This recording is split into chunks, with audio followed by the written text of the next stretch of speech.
Voy a presentar una teoría personal acerca de la topología del enagrama y cómo de la topología se puede derivar, en cierto modo, la tipología. Es decir, a partir de la geometría y de la ubicación de los números en el enagrama se pueden deducir, solamente a partir de observar el símbolo, ciertas características de los eneatipos.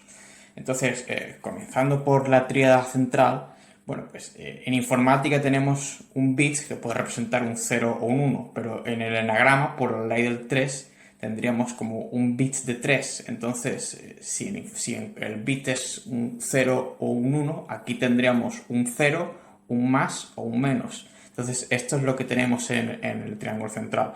Porque el 9 también puede ser entendido como el 0, dado que es el que precede al 1, ¿no? Si vamos en marcha atrás sería 2, 1, 0. Luego el 3 sería más 3, sería como la polaridad positiva, pero es que el 6 sería el menos 3, ¿no? Si vamos en el orden inverso. Entonces aquí tenemos 0 más 3, la polaridad positiva, 6 menos 3, la polaridad negativa. Entonces, a partir de ahí ya podemos deducir también ciertas características acerca de la tríada central. Por ejemplo, a partir de la simetría del enagrama y de la ubicación que tiene el 9, pues se puede deducir la pereza en el sentido de que al 9 le parecen todas las opciones igual, ¿no? Porque ocupa un lugar, el lugar más simétrico del enagrama y es más como presidiendo todo el enagrama. Y por otra parte, ese 0 pues da cuenta de la neutralidad que tienen los 9 y de la capacidad que tienen los 9 para mediar en los conflictos. De decir, bueno, esta opción lo considero, pero también lo que considera este otro grupo de gente también lo escucho. Los 9 tienen una gran capacidad para escuchar distintos puntos de vista. Y esto yo creo que corresponde con la neutralidad. Por otra parte, también creo que el hecho de que el 9 sea el 0 quiere decir que es el número más bajo del enagrama, pero también es el más alto. Entonces, yo creo que eso quiere decir que el 9 es el que tiene la capacidad de olvidarse de sí mismo como fijación, la indolencia, y eso daría cuenta del 0. Muchas veces los 9 se sienten como ceros a la izquierda y que no cuentan o no se nota su presencia, pero también el hecho de que sea al mismo tiempo el número más alto, yo creo que es porque a primera vista esa falta de ego, por esa capacidad que tienen para olvidarse de sí mismos, hace que estén como espiritualmente un poco más avanzados que el resto, ¿no? Muchas veces la gente va a un retiro espiritual, siempre se dice, ¿no? De eliminar el ego, ¿no? Y ese tipo de cosas, y el 9 es el que lleva un poco más de ventaja respecto al resto de los eneatipos en eso. Entonces yo creo que por eso también corresponde con el número más alto, en el sentido de que es como que desde el camino, desde un camino espiritual, es el que como que lleva un paso de ventaja. Y luego en el 3 pues la ley del 3 dice que para que ocurra un fenómeno hace falta tres fuerzas. Entonces, claro, como estamos en el 3 yo creo que eso da cuenta del carácter proactivo, emprendedor, creativo del enatipo 3, ¿no? Y luego en el 6, como el 6 está en directa oposición del 3, o es el menos 3, por lo tanto, si aquí tenemos por ejemplo, el lobo de Wall Street, ¿no? O una persona con gran capacidad para motivar, para vender, para convencer. Aquí lo que tenemos es una persona muy escéptica, una persona que le va a buscar tres pies al gato, o una persona que va a tener sus dudas. Por tanto, tenemos el mayor opositor al tipo 3, lo tenemos en el 6. Y además también tenemos aquí, como el 3 puede tener muchas veces características muy egocéntricas, y aquí en el 6 tenemos características de pensar más en la comunidad, ¿no? Entonces el individuo frente al grupo, ¿no?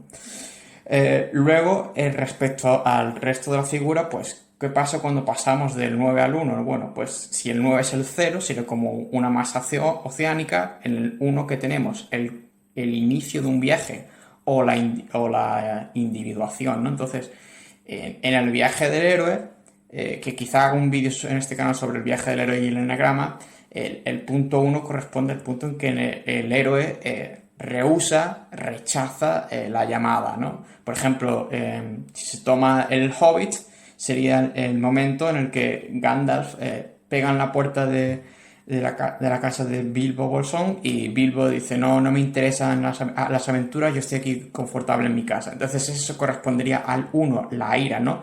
La ira está contigua a la pereza porque, claro, es una perturbación, ¿no? Si aquí estamos en pereza y aquí nos hemos salido, la ira en cierto modo es porque existe una perturbación respecto a un estado de más orden, de más equilibrio, ¿no? Que sería como el punto 9.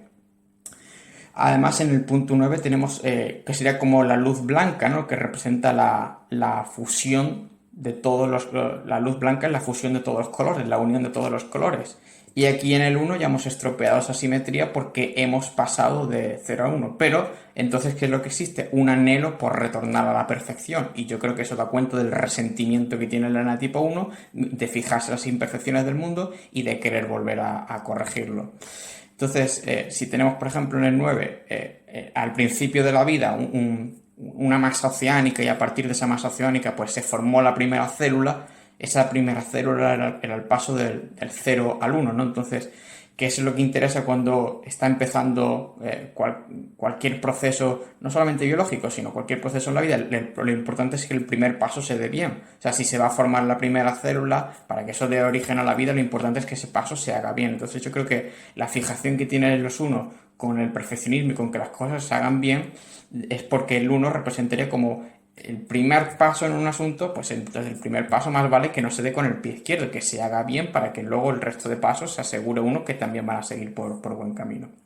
Luego en el 2 yo creo que también se puede deducir ciertos aspectos de la personalidad 2 a través de su topología enneagrámica. Entonces 2 que es 1 más 1. Entonces eso yo creo que no es casualidad en el sentido de que la fijación de los dos sea esa falsa abundancia en la cual ellos se presentan ante la otra persona como la persona que les puede más dadivosa y que les puede prestar mayor ayuda. Entonces, los dos tienen como estrategia cognitivo-emocional vincularse con el otro, ¿no? Y también pueden caer cuando hablé de la psicopatología del enagrama, en la dependencia. Entonces, claro, si 2 se entiende como 1 más 1, 1 es el propio 2 y el otro es la otra persona. Entonces, esa estrategia que hacen los dos es de vincularse, que pueden caer hasta en la patología de la dependencia hacia otra persona, es claro, porque 2 es la suma de 1 más 1.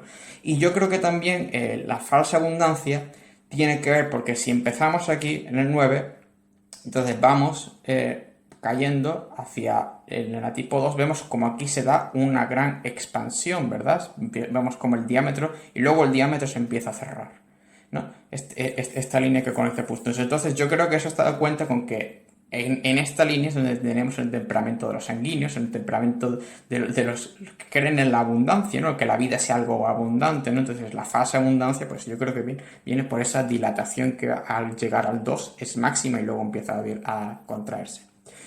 La tipo 3, pues ya lo he comentado al explicar la tríada. Y entonces vamos al tipo 4. Entonces aquí tenemos las profundidades del enagrama. Entonces, en las profundidades del enagrama, tanto el 4 como el 5, que sería el temperamento de los melancólicos, tienen un deseo a partir de un estado de privación. Entonces, ¿por qué ocurre eso? Porque si te ha tocado el lugar más bajo, la capa más baja, tú vas a tener es como la envidia social, ¿no? Si te ha tocado el lugar más bajo en la distribución de un grupo, vas a sentir envidia por los que estén arriba. Y también vas a tener un deseo por tener lo que otros no quieren, porque es como si en un reparto te hubiera tocado en cierto modo lo peor. Pero luego se verá que eso también tiene sus ventajas, porque claro, como estos son los que más desean, son los que más buscan. Entonces los que más buscan son los que más encuentran. Y por otra parte, si se entiende desde un punto de vista de profundidad psicológica, aquí en el 9 adolece por la pereza, porque la pereza no es solamente una pereza de acción, puede ser una pereza de acción, pero no lo es solamente, es sobre todo una pereza espiritual. La filia, la pasión del 9 es una pereza espiritual de no mirar hacia dentro de uno mismo. Entonces, ¿qué tenemos aquí? Tenemos lo contrario. Si vamos como, esto es como la espeleología espiritual, si vamos hacia abajo, aquí lo que tenemos es muchísima profundidad espiritual, ¿no? Aquí es de un plano mental y aquí es de un plano emocional. Entonces, otra manera también de ver, porque aquí tenemos envidia, es porque es como si estos estos tres números conectados con estas flechas hacen como una relación. Entonces el 4 y el 5 por simetría lo mismo dicen lo siguiente. Tú has cogido la ira, por tanto te vas a ocupar de reformar el mundo. Tú has cogido el orgullo y por tanto te sientes superior a los demás y eso te da capacidad de abordar a los demás desde un plano de superioridad dadivosa, ¿no? Entonces es como si tú has cogido esto y tú has cogido esto, el 4 dice, bueno, ¿y yo qué soy lo que cojo? Entonces lo que cojo es la envidia. Y otro tanto si vamos aquí. Entonces el 7 coge la gula y el 8 coge la lujuria. Entonces el 5 dice, bueno, si tú coges saborear todo en el mundo y si tú coges la expansión del ego, el 5 dice, ¿y a mí qué me queda? Entonces este es la avaricia por la avaricia a partir de una sensación de yo tengo poco, claro. Y por otra parte, vemos como aquí hay un embudo, entonces, y aquí también hay un embudo. Entonces, yo creo que eso da cuenta de la introversión que tienen los 5 y los 4, ¿no? Ese embudo es, bueno, pues si tú has cogido, vosotros dos habéis cogido cosas del mundo externo, la lujuria, que es la expansión del ego, la gula, entonces dice el 5, pues entonces yo me retiro, me aíslo, entonces a mí ¿qué me queda por tanto? A mí me queda la mente, el universo en el que yo me voy a concentrar es la mente y el 4 dice, y el universo hace lo mismo pero simétricamente, ¿no? El universo en el que yo me voy a concentrar va a ser el corazón, ¿no? O sea, la emocionalidad más profunda.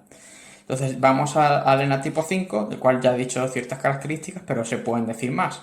Otra es que 5, si vamos en este sentido, es menos 4. Entonces, eso implica una polaridad respecto al 4. Tiene características en común con el 4, pero también tiene ciertas cosas en contra. Entonces, ¿qué le pasa al 4? El 4 se hunde en sus emociones. ¿Y qué le pasa al 5? El 5 es el enatipo que tiene mayor capacidad de objetivar sus emociones, es decir, de poner distanciamiento emocional y de no hundirse en las emociones. Claro, como vemos aquí, si el 9 representa el equilibrio, 5 más 4 es 9, entonces lo que equilibra a un 4 realmente es la compañía de un 5, y viceversa, ¿no? Porque se van a complementar. El 5 va a recibir del 4 una capacidad de ver sus propias emociones, de las cuales a veces está desconectado, y lo que va a recibir el 4 va a ser una capacidad que le va a otorgar el 5 de poner un sano desapego, como en el budismo, porque yo creo que Buda era un enatipo 5 y el budismo es una filosofía 5 que le va a ayudar a no caer en la melancolía que cae en el 4. Entonces, ya yendo también más con el 5, los 5 tienen un problema con el nihilismo. Eso lo puedo decir yo como enatipo 5. Entonces, si vamos al budismo, como he dicho, en el budismo está el concepto de suñata, que es un concepto que se refiere a la vacuidad. Entonces, cuando hablé de los filósofos del enagrama, también dije que Demócrito era un 5 y Demócrito decía todo es átomos y vacío. O si vamos a la filosofía de Nietzsche, que también era un 5, subtipo sexual, entonces Nietzsche tenía un gran problema de ambivalencia respecto al nihilismo. Entonces, además Nietzsche distinguía entre varios niveles de nihilismo y él no se consideraba nihilista en el sentido moderno, pero también caía en cierto nihilismo. Entonces, ¿de dónde viene ese problema que tenemos los enotipos 5 con el nihilismo? Porque estamos al lado del vacío. Claro. Porque si se fija en la topología del enagrama, el 5 es el que está al lado de un espacio vacío. Por eso es el que tiene una relación más ambivalente. Los 5 tenemos un gran interés por el nihilismo y una relación muy ambivalente hacia el nihilismo. Por ejemplo, eso que decía el budismo de todo en el fondo está vacío, que es lo mismo que dice Demócrito en física, los 5 tenemos una gran capacidad para observar eso, pero la manera en que lo entendemos los 5 es que la gente apega sentimientos, juicios a su descripción de la realidad, y los 5, como podemos establecer ese desapego, decimos, bueno, esas etiquetas emocionales o cognitivas o de prejuicios, etcétera, que pone a la gente, muchas veces están vacías, es decir, solamente existen como una especie de proyección mental. Entonces, yo creo que eso da cuenta también de esta geometría enneagrámica, da cuenta también de eso que le pasa a los 5, y también los 5, como tienen aquí un espacio mayor, pues yo creo que eso da cuenta también de la necesidad de retraerse que tienen los 5, de tener un espacio mayor, ¿no? Un espacio propio, ¿no? De esa avaricia. Y otra cosa que quiero mencionar para acabar con el 5 es que 9 tiene un lugar privilegiado en el enagrama como en una balanza que asegura el equilibrio, ¿no? Pero también el 5 tiene una especie de lugar privilegiado. ¿Por qué? Porque los números van del 0 al 9. Entonces, ¿cuál es la mediana? La mediana está aquí, es el 5. Entonces, yo creo que esa capacidad que tienen los 5 para ser muy objetivos tiene que ver porque son como la mediana de la distribución. Es decir, si tenemos una distribución que va de aquí a aquí, el 5 es el que está en el centro, justo en el centro. Y entonces y los 5 tienen una gran capacidad para contemplar distintas perspectivas, ¿no? Pero no a la manera de la integración que hace el 9, sino de una manera más que escinde, ¿no? Entonces, que establece más.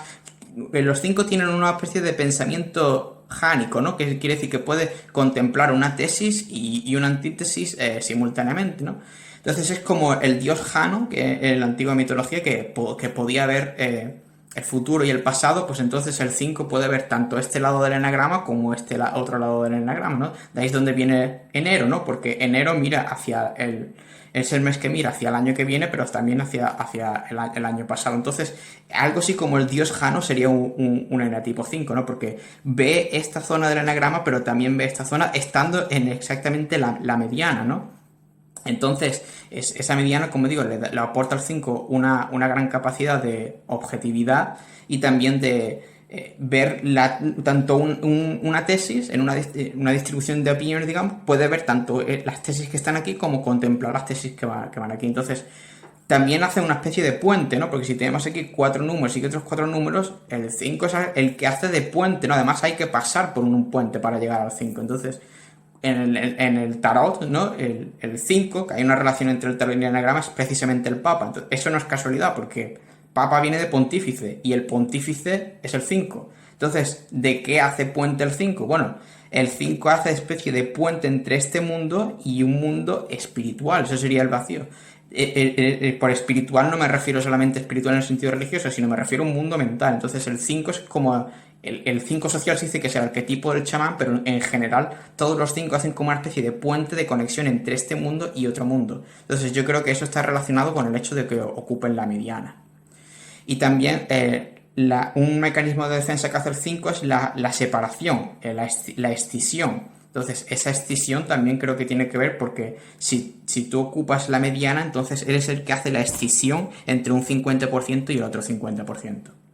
Una escisión equilibrada. Luego, el enatipo 6, pues ya lo comenté cuando estaba comentando las características de la tríada central. Y también, por cierto, otra cosa que quiero decir es que si se divide 1 entre 9, sale 0,111, entonces yo creo que eso tiene que ver con la inercia. Si se divide 1 entre 3 es 0,3333, que yo creo que también eso tiene que ver con la vanidad del 3 porque es autorreferente. Se divide 1 entre 3 y salen salen infinitos 13. Y luego si se divide 1 entre 6, pues también hay otra vez una autorreferencia, ¿no? Es 0,16666. Entonces, esas yo creo que son características especiales que se aplican a la tríada central, ¿no? Entonces, en el 7, la gula también la podemos ver porque, al igual que el 2, pues ocupa este nivel de expansión, de abundancia. De hecho, estos dos en sus relaciones interpersonales son expansivos, pero este es expansivo y este es expansivo contra. Entonces, por eso el 7 también es el -2, ¿no? Entonces, este se acerca a los demás desde un punto de vista más dadivoso y este lo puede hacer, también se acerca a los demás porque sería -2, también es -1, pero el 7 lo hace desde un punto de vista más por interés. Entonces también sobre el 7, la gula la podemos ver por la conexión con la ley del 7, ¿no? Con la hexada, ¿no? Entonces 1 entre 7 pues da los números que vemos aquí, 0.142857. Entonces no tenemos esa periodicidad que tenemos en el triángulo central y entonces es como voy de un sitio, voy a otro, lo quiero coger todo. Entonces eso también creo yo que se relaciona, ¿no? Matemáticamente con el enatipo 7. Pero también otra cosa que veo yo interesante es la relación entre el 7 y la luz, ¿no?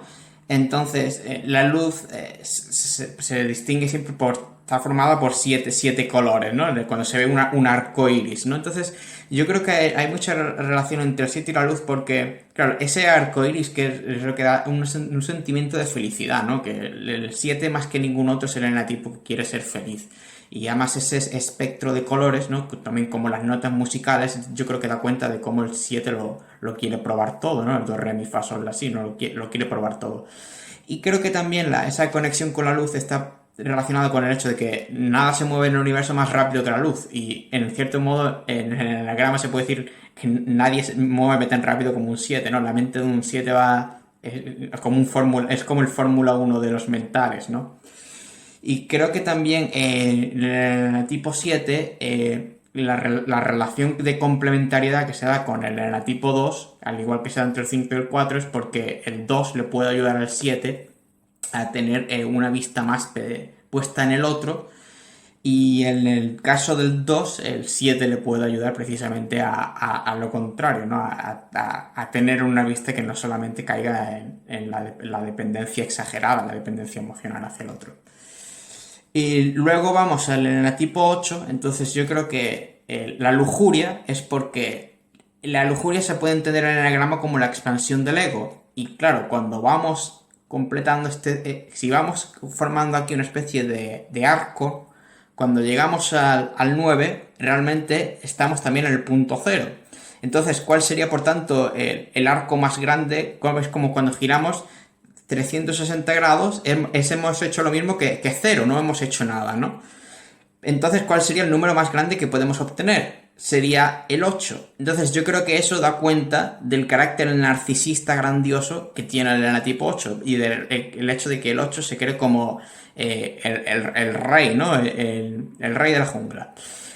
Y creo que también en el caso del enatipo 8 es como si el 8 le dijera al 9: tú eres el 9, eres el más alto, pero también eres lo mismo que 0. Entonces, como no tengo ese problema de que yo caiga en esa ambivalencia de soy todo, pero soy el alfa, pero soy el omega, entonces el 8 dice, por tanto, el número más alto soy yo. Y entonces, en esa lujuria de que un poco podemos querer quitar las 9, su puesto de presidir el enagrama, entonces ese carácter del 8 como de dominancia, ¿no? y de imponer a los demás. Pero también muy interesante es que el 8 es el menos 1. Y eso también creo yo porque el 1 está apegado a las normas sociales, es muy prosocial. Y el 8 va de individualista, de lobo solitario un poco y de rebelde por la vida. Entonces, aquí tenemos el enatipo más prosocial y aquí tenemos el enatipo más antisocial.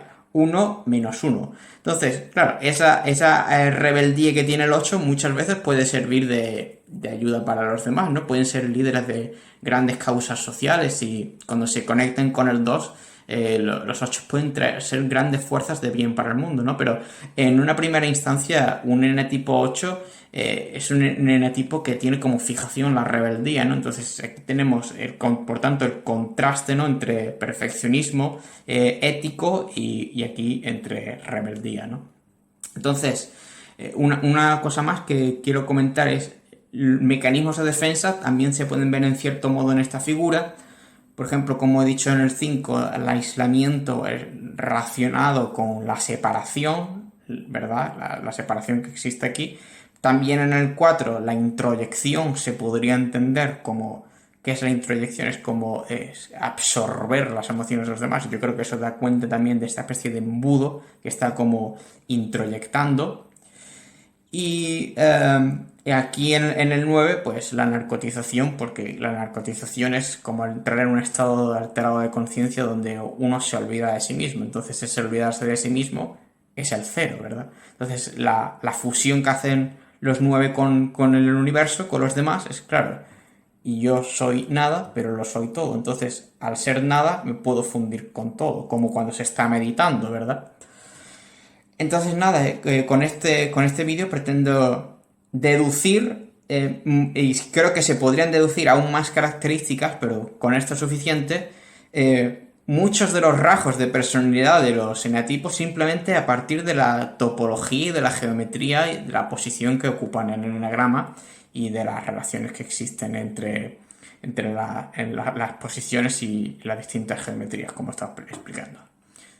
Espero que este vídeo haya sido útil y que evidentemente es un punto de inicio porque creo que se podría seguir aún más indagando en esta relación entre topología y eneagrama.